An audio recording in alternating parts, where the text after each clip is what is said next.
Bonjour madame. Bonjour madame Zami. Et bon écoutez, je suis ravie de vous rencontrer dans votre univers d'art, et c'est là que vous travaillez. Dans mon monde enchanteur, ouais. Dans votre monde enchanteur, c'est très joliment dit. Et nous allons passer quelques minutes ensemble pour que vous nous parliez de votre travail. Suzy Günther, qui est notre artiste peintre animalier, et vous êtes de surcroît vétérinaire. Oui. Et alors là, donc, votre monde, ce sont les a toujours les tourné animaux. autour de l'animal, oui. C'est une passion en Depuis, plus. on pourrait presque dire de naissance. Oui, oui. Mais disons qu'à l'âge de 5 ans, je savais que j'allais être vétérinaire. Mais c'est fabuleux. Et, c'est le seul métier qui m'intéressait. Mais après, j'ai toujours eu aussi le dessin, pour la simple et bonne raison que quand j'étais enfant, on me mettait toujours un crayon dans la main. Un peu pour me tenir tranquille. Et j'ai jamais perdu cette habitude, quelque part. Et j'ai toujours un petit calepin avec moi en voyage pour griffonner ce que je vois. Après, plus tard, pendant mon assistanat, j'avais pris vraiment l'habitude de faire des croquis. Des animaux, et quand j'avais un moment de relâche, parce qu'il y en avait peu des moments de relâche quand même, pendant quelques années. Mais là, on est entouré de quelques-unes de vos œuvres représentant des animaux différents, mais moi, ce qui me frappe, c'est cette... ils sont vivants. On voit ces regards. Le regard, on a l'impression qu'ils sont avec nous. C'est vrai que j'aime beaucoup les regards, et pourtant ils ne sont pas spécialement travaillés. Ils sont travaillés, mais pas avec... vous avez des regards splendides, par exemple...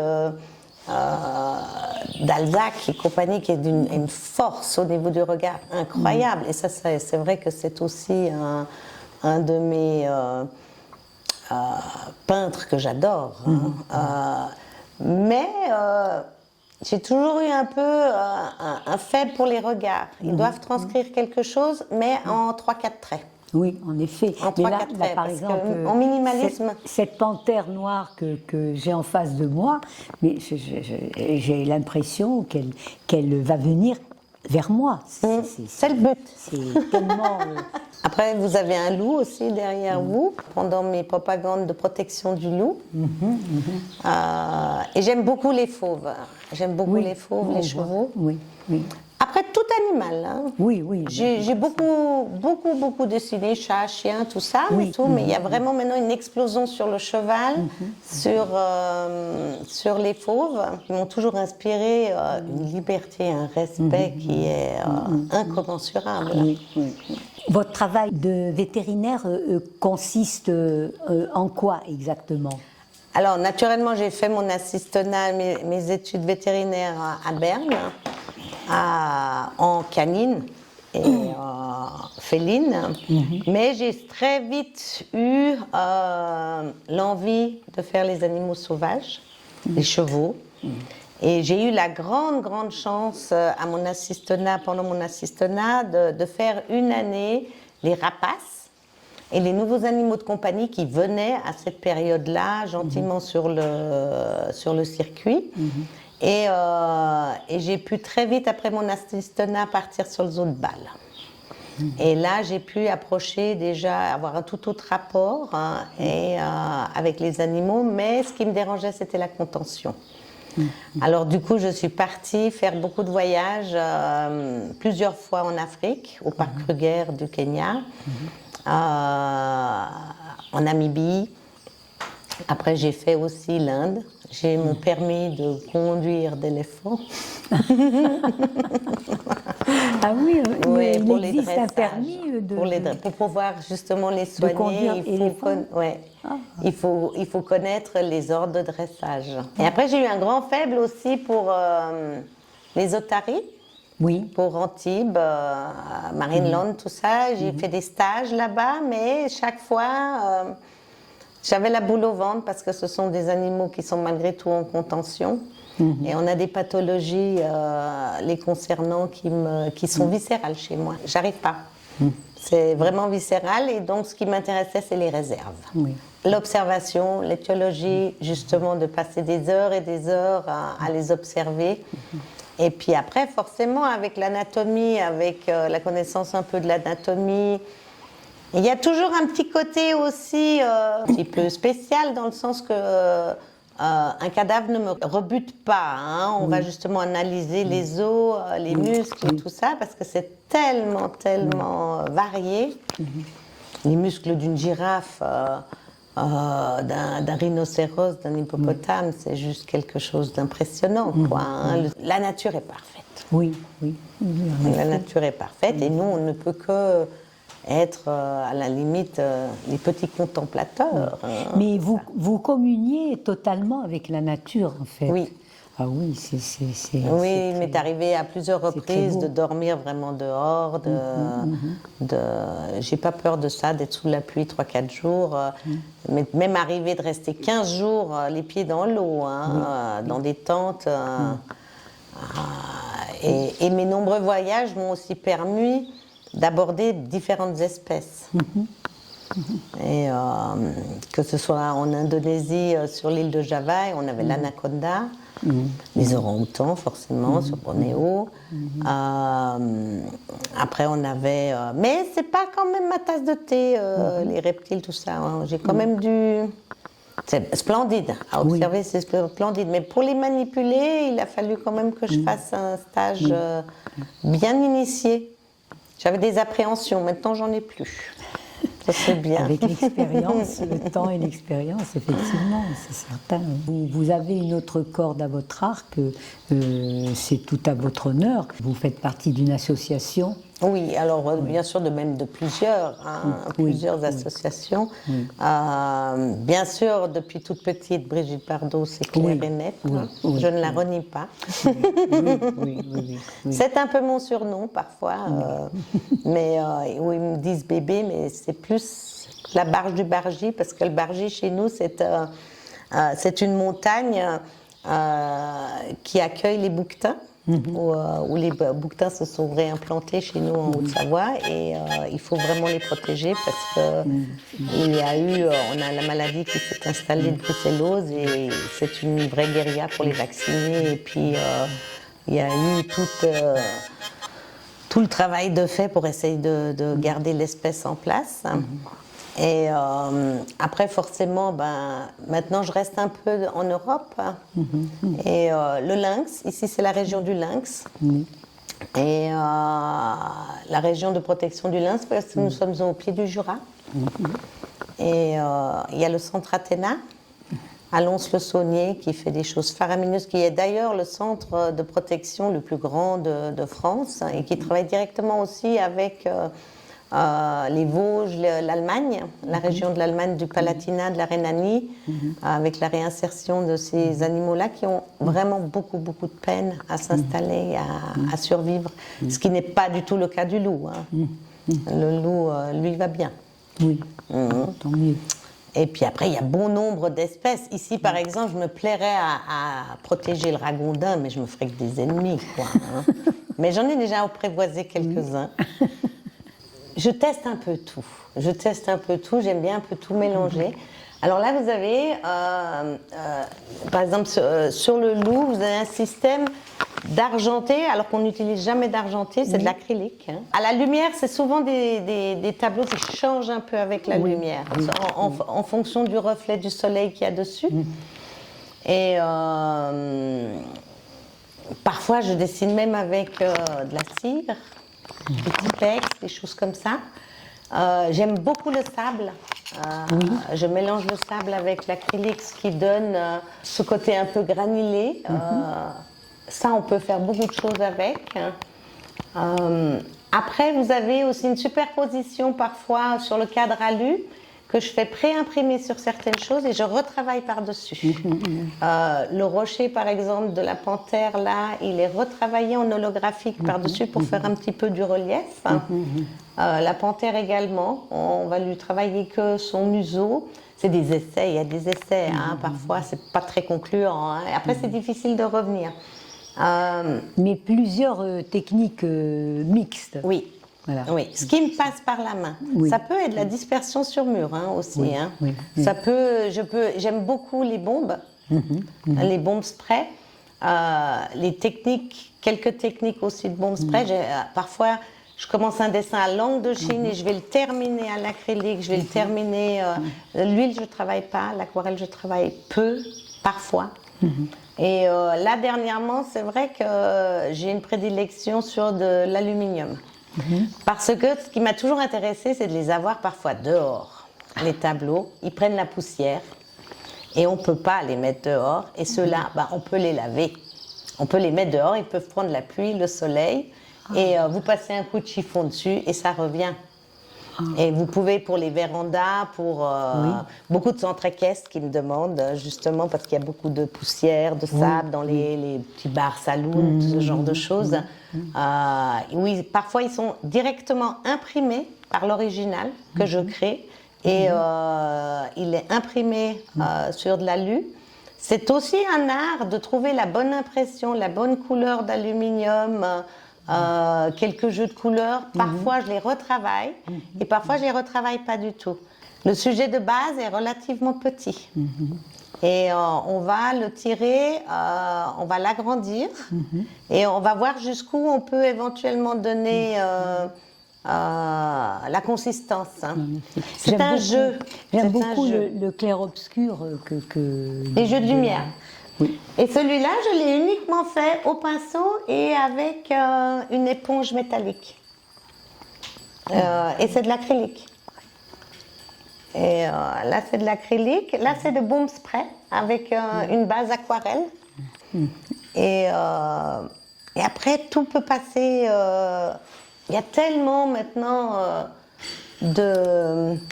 C'est mes chèvres. J'aime bien les jeux de lumière, les jeux de reflets. Les reflets avec le soleil, côté un peu minimaliste. J'adore comme peintre Rosa Bonheur, qui elle, voilà, était une peintre totalement non conformiste. Oui, anticonformiste. Ouais, avec une personnalité extraordinaire, 1m50. Elle a eu droit à porter le pantalon, elle montait à cheval comme un homme. Elle était extraordinaire. Et puis ses dessins d'animaux, alors voilà, c'est un panel extraordinaire. Que ce soit de la biche, que ce soit du cerf, des chevaux, des moutons. Il y a une telle franchise dans sa peinture qui est extraordinaire. Après, bien sûr... Mais la vôtre, on voit bien, c'est très sensible. On communie avec vos œuvres. Parce que je crois que le fait de communier vous-même avec ces animaux que vous aimez tant, donc vous nous transmettez tout cela, effectivement. Je m'y attendais pas vraiment, mais ça sort du fond des tripes. Ah oui, c'est quelque chose. Je dessine très vite. On le sent, on le sent. Je dessine très vite. Quand je m'y mets, ça peut, voilà, en 2-3 heures, en un après-midi, voilà, vous aurez un tableau comme ça. D'autres, je reprends rarement un tableau. Par contre, s'il y a plusieurs couches, oui. Parfois, il y a plusieurs couches à mettre, plusieurs lumières. Donc, je vais le regarder le matin, je vais le sortir, le remettre à l'après-midi à la lumière du soir et tout ça. Mais en règle générale, il sort d'un jet. Il faut qu'il soit fini. Je déteste reprendre un tableau. Et ce qui fait que parfois, quand je dessine, c'est aussi plus petit. Ça va plus vite. Oui. Sur un format plus petit, c'est plus cadré. Et après, je laisse mon imagination aller. Est-ce que Est-ce que celui-là, je vais l'imprimer sur de l'alu? Est-ce que celui-là, je vais le faire sur autre chose en mettant d'autres couches, en mettant d'autres matières? C'est pour ça qu'il n'y en a pas un le même. Oui, oui. Voilà les coquines! Ah! Des pop-corn. Ils ont leurs petites habitudes, ils aiment bien les pop-corn. Oh, vous voulez voir quelque chose de rigolo? J'ai les béliers. J'ai 2 petits béliers qui sont rigolos, eux. Ah! C'est mes tondeuses naturelles pour le jardin botanique.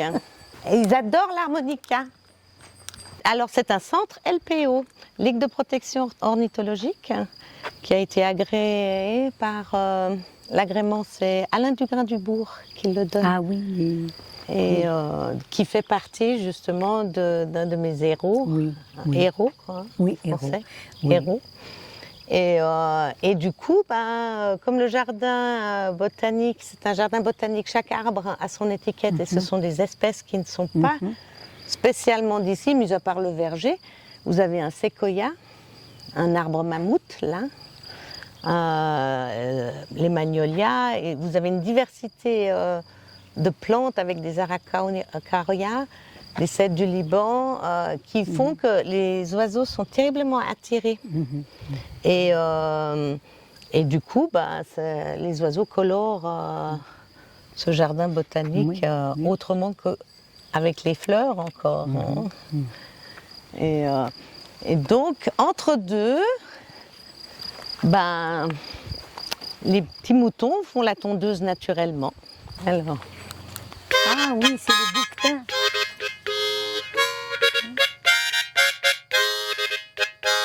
Ils sont sensibles à la musique. Ils me suivent partout. Bonjour mes bébés. Bonjour. Oh, c'est bizarre hein, ces gens. Naturellement, vous n'allez pas être comme d'habitude. On va dire bonjour aux chèvres.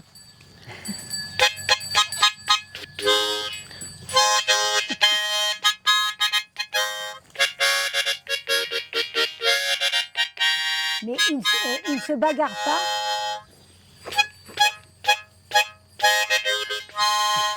C'est pas difficile, ça.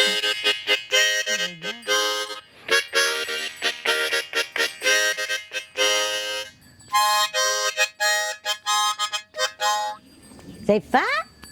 Les vilains bibis. Et qui dit les vilains bibis? Les petits chats. Il y a un endroit très joli, c'est... je vais à mon chêne, là, il y a un banc. Je fais le tour du parc et je retourne à mon banc là-bas avec ma tasse de café et mes chiens. Et c'est le bonheur. Seulement un quart d'heure, une demi-heure par jour. Oui, c'est bien. Et souvent, j'ai tous mes chiens qui sont là. Oui. Ça, c'est un bébé, hein. C'est un séquoia, un arbre mammouth. Il est un tout petit. C'est encore un tout petit bébé. Alors lui, il a 5-6 ans. Ça devient énorme. Hein. Ça devient, oui, les séquoias, oui. Le séquoia. Oui, oui. Et j'ai la grande chance d'avoir cet arbre. Il est magnifique. Un cèdre du Liban avec un araucaria derrière, ce qui s'appelle le désespoir des singes, au fond. Parce que les singes, malheureusement, ne peuvent pas s'agripper après parce qu'il y a des épines partout. Et là, vous avez un gingo. L'arbre au mille écus, c'est un arbre, il est petit, il est un peu mal placé parce qu'il est vraiment tout jeune. Et on appelle ça l'arbre à mémoire. Vous allez goûter une cerise, vous allez voir ça. Goûtez-moi voir ça. Merci. Vous allez m'en donner des nouvelles. À cheval, j'allais toujours piquer les cerises parce qu'on était plus haut. Mais après, j'ai mes amies, elles sont excessivement calées dans les plantes. Des rhubarbes. On dit que personne n'est indispensable, mais je pense qu'il y a des éléments indispensables au bon fonctionnement de la vie. Oui. Et j'ai toujours eu sur mon parcours des personnes qui me suivent depuis 30 ans. Voilà. Alors, c'est le four à pain. Il date de 1645. Oh. Il est encore en fonction. Et moi, j'en ai fait une petite cuisine d'été où des fois, je me pose avec mes tableaux pour pouvoir les encadrer. Là, c'est pour vous montrer un peu. Ça, c'est l'original. Et après, quand il est tiré, Oui. Vous voyez, ça c'est un mélange, je serais incapable de vous-même vous dire. Ça a commencé au fusain, ça a commencé à l'encre de Chine, ça a terminé avec de l'acrylique, avec du pastel, avec la matière, avec une matière de texture gel. Tout est mélangé, tout est parti. Parfois il y a un coup de stylo dedans, c'est tout mélangé. Hein. Ça c'est sur du papier craft. Oui. Avec du nacré et du stylo et des pastels. Mais c'est du papier craft d'emballage. J'aime bien des fois avoir en fond, j'aimais bien le papier craft. C'est très bien. Et là, vous avez par exemple l'original. Vous voyez, l'original, on a essayé de le tirer en un peu plus gros, mais je vais le travailler. Ça, c'est l'original. Je vous le mets à plat, peut-être ou... Et puis là, il est tiré dans une dimension que je voulais un peu grande, mais il va être repris. Il va être encore repris. Il n'est pas encore fini de travailler. Mais de loin, il donne... Oui, oui. Là, vous avez l'ours Valentin. Le regard de l'ours Valentin, qui est un ours qui est tenu en détention par un dresseur. Il n'est pas malheureux, on va dire, mais je ne crois pas qu'il soit vraiment heureux non plus. Repos. Ça, c'est juste un jeu de lumière en acrylique noir, blanche. Oui, avec la panthère, avec sur son de la regard. Ouais, sur de l'aluminium. Son regard perçant. On se sent un peu observé avec celui-là. Hein. Oui, effectivement. Puis un temps, je faisais beaucoup les chevaux à l'anglaise. Hein. Bon, ça, c'est le dressage. Hein. J'aime beaucoup faire ces chevaux qui ont arraché la couverture, qui ont fait des siennes. Ça, c'est les originaux. Et après, il m'arrive parce que le but, c'est de les travailler des fois un petit peu holographiquement. Oui. Avec des matières, leur donner du relief. Celui-là, ça, c'est vraiment l'original. Et il a terminé en 1 mètre sur 1 mètre avec, en 3 dimensions. Et celui-là, je l'ai en Haute-Savoie, le grand. Je n'ai pas voulu les transporter. Les chevaux sont magnifiques. Alors ça, c'est carrément aquarelle. Et puis, la crayon de cire. Crayon de cire avec du Tipex, avec le Néocolor. Ça s'appelle Néocolor chez nous en Suisse. C'est vraiment les crayons de cire qu'on avait quand on était enfant. Et puis, là, j'ai un portfolio, hein, si jamais. Les différents dessins que j'ai faits sur avec naturellement toujours une petite phrase. La peinture est comme un voyage. Au départ, une idée, une envie que je mets dans mon bagage, avec un besoin de liberté et d'espace qui me laisse sans ancrage. Et c'est alors que mon cœur se remplit de sentiments et d'images, et que me vient le désir de poser mon bagage. Le temps de le traduire et de le mettre sur mon ouvrage.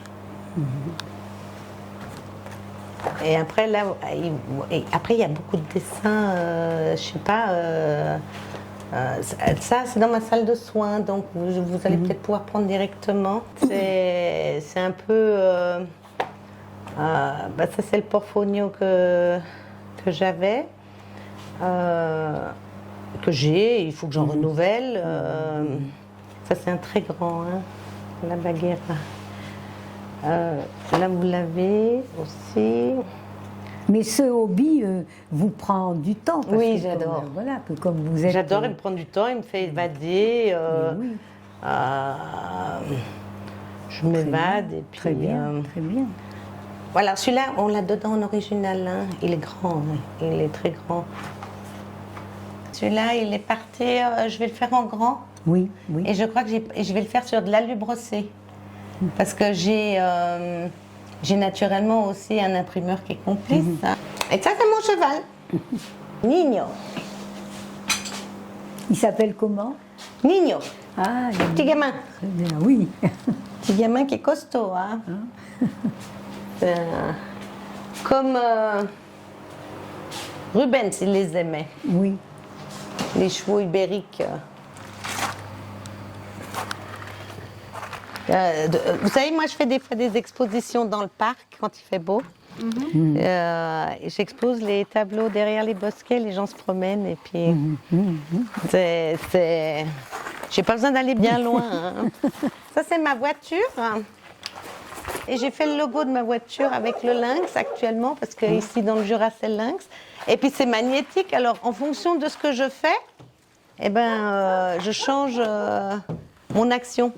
Ça, c'est une aquarelle pour un peu les chats abandonnés. Après, voilà, vous rentrez cathédrale de Chartres, les gargouilles, le monde. Attention, attention. Et là, il y a mes petits trucs de voyage, mais seulement. Alors là, nous j'essaye de rassembler mon petit coin ici et de ne pas l'imposer dans toute la maison parce que j'aurais tendance à m'étendre. Hein. Nous pénétrons dans votre entre-atelier. Exact, oui. Ah, magnifique. Avec mes souvenirs de voyage, mes différents souvenirs, que ce soit l'Indonésie, la Thaïlande, le Mexique, l'Afrique, l'Inde. L'Inde, ça va être les grands piliers, tout ça. Et puis là, c'est donc un dessin qui est en charbon, avec un petit peu d'acrylique. Je n'ai pas encore fini, mais avec un jeu.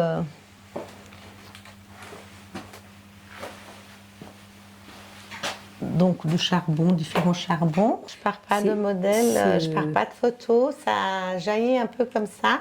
Il y a forcément, quand par exemple je vois des émissions d'Arte et tout ça, tout d'un coup ça me donne un flash et puis vous êtes inspirée, absolument. Après oui, il y a des fois quand même une belle photo qui peut tout à fait engendrer une naissance de dessin. Et puis sinon, non, c'est souvent des esquisses. Je fais beaucoup d'esquisses comme ça et tout d'un coup, voilà, je vais le faire sur un tronc d'arbre. Je vais faire un cheval dans telle position. Ouais. Après, je les connais bien anatomiquement. Ce qui fait que je connais un peu leur position. Je sais comment les prendre en photo. Leur position où ils sont charmants, insolites. De par votre métier, ça aide terriblement. Absolument. Le fait d'être cavalière bien aussi, les mouvements, sentir les mouvements de dressage et tout ça. Et c'est vrai que moi j'avais des chevaux qui étaient... On faisait du spectacle équestre, donc forcément on a les sensations. On a les sensations des muscles et tout ça. Et puis, le cheval parfait n'existe pas, mais on essaie de le rendre parfait sur le dessin, on va dire. En effet. Mais en fait, quand même, votre atelier est quand même bien rangé, quand même. Il était rangé pour l'occasion, hein, ça c'est sûr. Et puis, après, j'ai ma petite salle de soins aussi. Et après, voilà, ça c'est un peu... ça c'est en Haute-Savoie, quand je travaille librement. Ça c'est... le qui, c'est l'Otari du Zoo de la Flèche. Que j'ai côtoyé pendant une bonne décennie. Et puis... et là, j'ai une petite salle de soins pour les animaux. Et donc là, ça a été mes périples. Forcément, ça a été mes périples quand j'étais en Afrique, dans les réserves et tout ça. Les différentes opérations. Et puis là, maintenant, j'ai plus que besoin d'une petite salle pour faire quelque chose, voilà, pour faire ma bricole. Mais oui, de toute façon, vos chiens, là, ils sont... vous les soignez sur place, là. Oui, j'en soigne beaucoup sur place, mais ça ne m'empêche pas d'avoir quand même besoin d'une clinique pour quand il y a des choses qui sont plus graves. Hein. Après, c'est aussi avoir un atelier. Moi, j'aime beaucoup aussi dessiner partout. Des fois, je mets la musique plein tube dans tout le jardin, mais j'ai pas d'horaire. Si j'ai l'inspiration, j'arrête tout, le ménage, tout. Si j'ai tout d'un coup envie de dessiner, je vais m'y mettre. Peut-être c'est dû aussi parce que comme j'ai eu 5 enfants, j'avais des priorités et que souvent j'avais que des moments tard le soir et dans la nuit ou tôt le matin. Et ça m'est resté ça. Et par contre, ça peut m'arriver, avant je peignais sur les murs.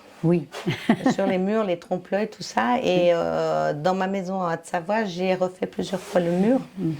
Et ça peut en choquer plus d'un, disons. Mon compagnon, des fois, le matin, il se réveille, il me dit « Oh,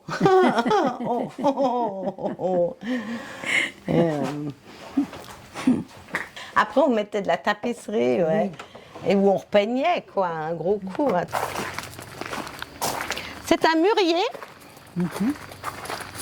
qui donne des magnifiques fruits et puis qui attire énormément les oiseaux. Oui, c'est un self-service pour les oiseaux. Ah, là. là, oui. À l'intérieur, il y a un tout petit dessin de cheval et je l'ai agrandi en grand, comme ça. Ah oui, oui. Et ça donne justement un placard qu'on peut mettre. Et souvent, les gens me demandent leur cheval, l'expression de leur cheval. Et ça, oui, ça je fais souvent. Oui, oui. Parce qu'ils sont tous quelque chose d'unique, hein, de toute Oui, façon. bien sûr. Et le but, c'est Bien justement sûr. de saisir. Oui.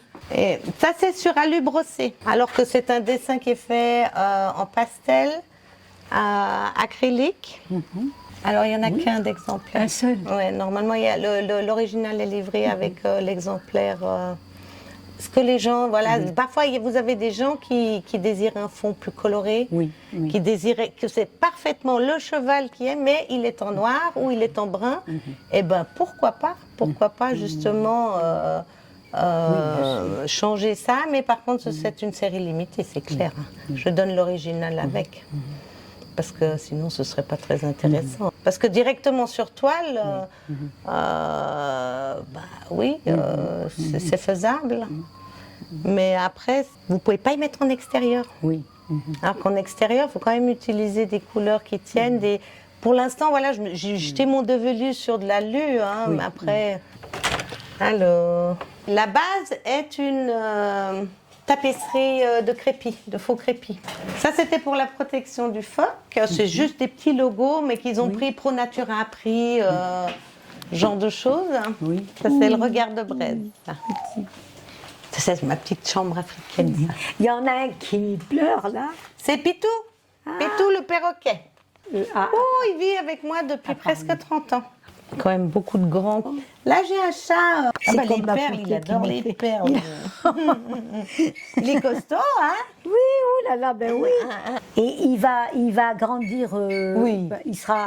Il arrivera aux genoux.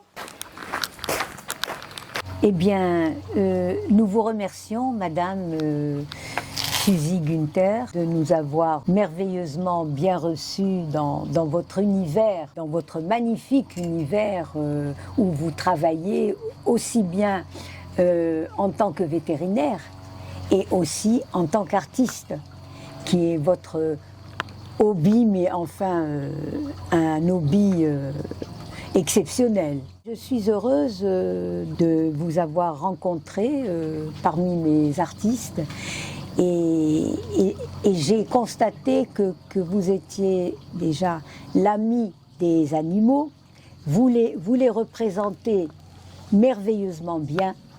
C'est une communion entre vous et eux, et par vos tableaux, vous nous transmettez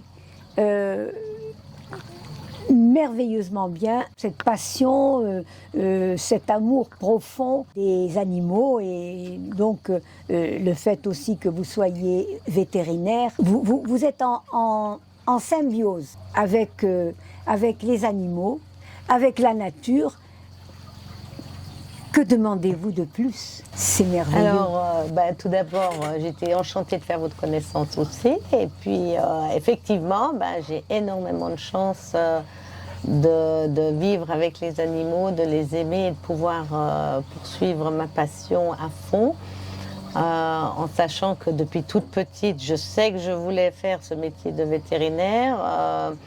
Que mes parents me mettaient toujours un crayon dans la main pour dessiner, que j'ai effectivement à l'adolescence fait 2 années d'art déco à Genève, mais j'ai donc par contre poursuivi mes études vétérinaires par la suite parce que mes parents exigeaient au fond un vrai métier. Ils disaient le dessin c'est une chose.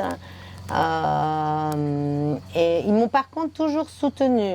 Ils m'ont soutenue dans mes expositions, tout ça, mais ils gardaient en mémoire que c'était un hobby. Donc j'ai effectivement fait mes études vétérinaires avec toute l'anatomie et tout ça, à savoir dessiner l'anatomie et tout ça. Et j'ai toujours été très curieuse aussi d'explorer beaucoup d'espèces qui sont tout à fait différentes.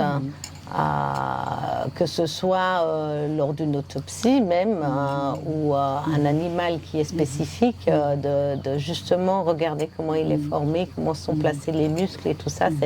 Pour ça, c'est vrai que c'est quelque chose que j'ai assez inné en moi.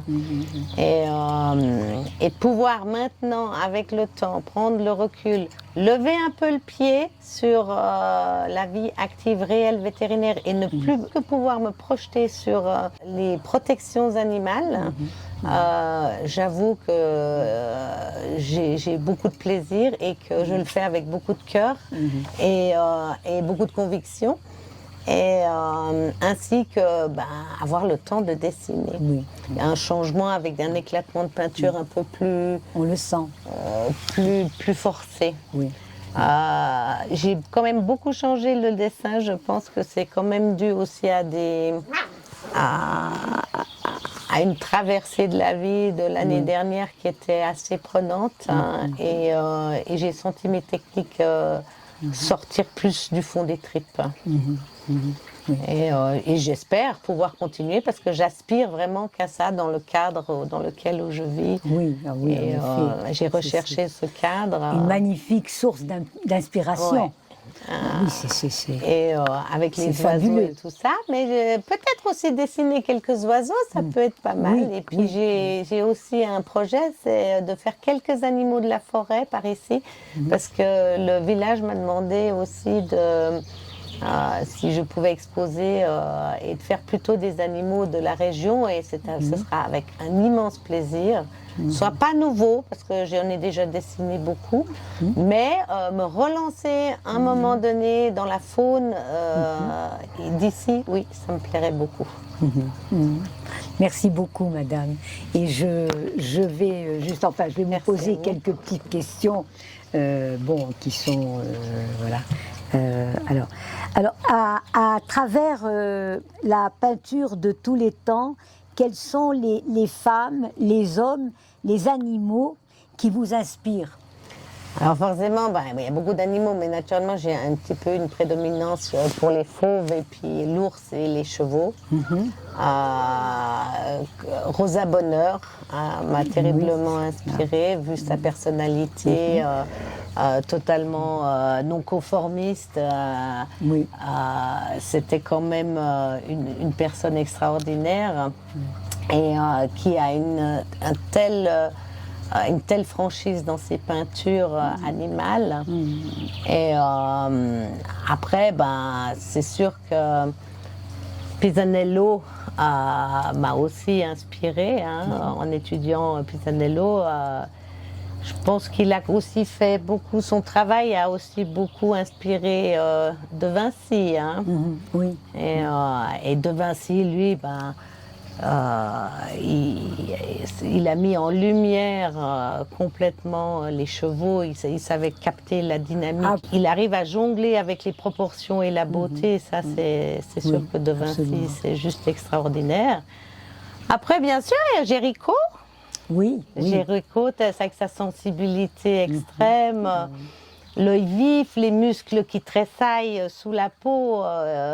Ça commence déjà à se préciser, et avec une telle énergie, une telle élégance. Delacroix, son ami Delacroix, que j'ai beaucoup admiré. Parce que lui, il dessinait beaucoup par paire, les chevaux. Oui. Et aussi, c'est tous des hommes qui sont quand même dans l'homme de cheval, les mondes équestres, qui ont étudié le monde équestre. Et puis Delacroix avec ses couleurs, sa fusion de couleurs, et qui a entraîné un tel mouvement aussi que c'est tellement vif, avec beaucoup de vivacité, énergique. Même les sujets immobiles sont vivants. Et quand vous prenez par exemple sa peinture les chevaux sortant de la mer de 1860, ou les étalons, la bagarre d'étalons à Tanger, c'est indescriptible au niveau des mouvements. Après, forcément, il y a aussi Rubens, qui est l'art baroque, les ibériques, les rondeurs, les magnifiques crinières, les queues flottantes. Tu fais que des bêtises. Et puis cette façon de mettre les sujets en diagonale sur la toile, quoi. Hein. Et après, naturellement, Degas. Degas, pour moi, alors avec son exceptionnel sens de l'observation et puis, il cherchait à ressembler à personne, aucune ressemblance, il s'embarrassait pas, il s'embarrassait du superflu et en avant, et il rentre dans le monde de l'imaginaire, et aujourd'hui, pour moi, c'est ce qui représenterait le virtuel, quoi, déjà, hein, quelque part. Hein. Qui vous fait craquer à travers le monde? Quels sont les lieux qui vous inspirent? Ah, mon Dieu, tout est beau sur la Terre. Mais c'est vrai que l'Inde, l'Australie, l'Afrique, la Namibie. Oui. Mais j'aime aussi beaucoup l'Amérique du Sud. Mais partout où on va, c'est beau quand même. Très inspirant. Oui. Ouvert à tout. Les grandes plaines des États-Unis, honnêtement, où qu'on aille, c'est beau. Où emmèneriez-vous la personne de vos rêves? En Écosse. Ah. En Écosse. Pour son mystère, pour son climat, pour ses légendes. Pays où je ne voudrais pas vivre, mais par contre qui m'attire spécifiquement, éventuellement pour 15 jours amoureux. Hein. Pas qu'un week-end. Hein. Aussi, donc, votre couleur fétiche? Un vert turquoise, c'est-à-dire un turquoise vert vipère. Ah, c'est turquoise fondamentalement verte, qu'on trouve presque plus, mais qui est plutôt même une couleur un petit peu nocive hein, dans la nature, qui avertit. Hein. Mais un vert bien... vert Mazda. ah. Et quelle est la personne ou l'animal que vous avez rêvé de peindre? Je pense le cheval. Ah, oui, on en parlait là.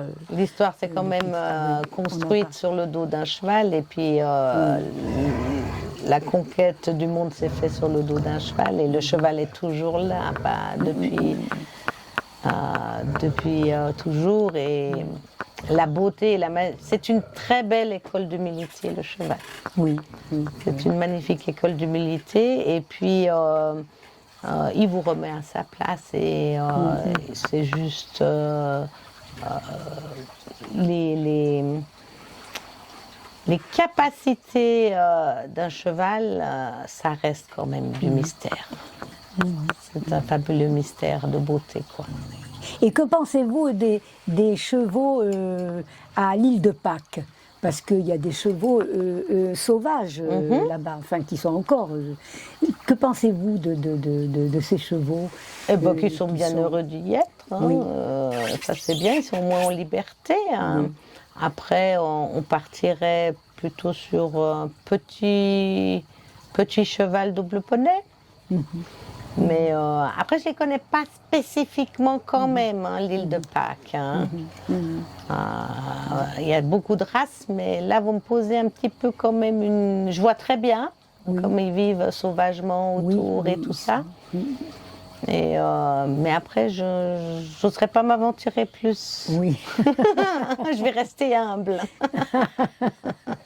La question piège. Voilà. Merci beaucoup, madame. Merci Vraiment, à vous. Nous avons passé un excellent après-midi en votre compagnie. De Et même. puis voilà, bravo, madame. C'est gentil. Merci à vous. Hein. Ça m'a fait très plaisir de faire votre connaissance. Hein.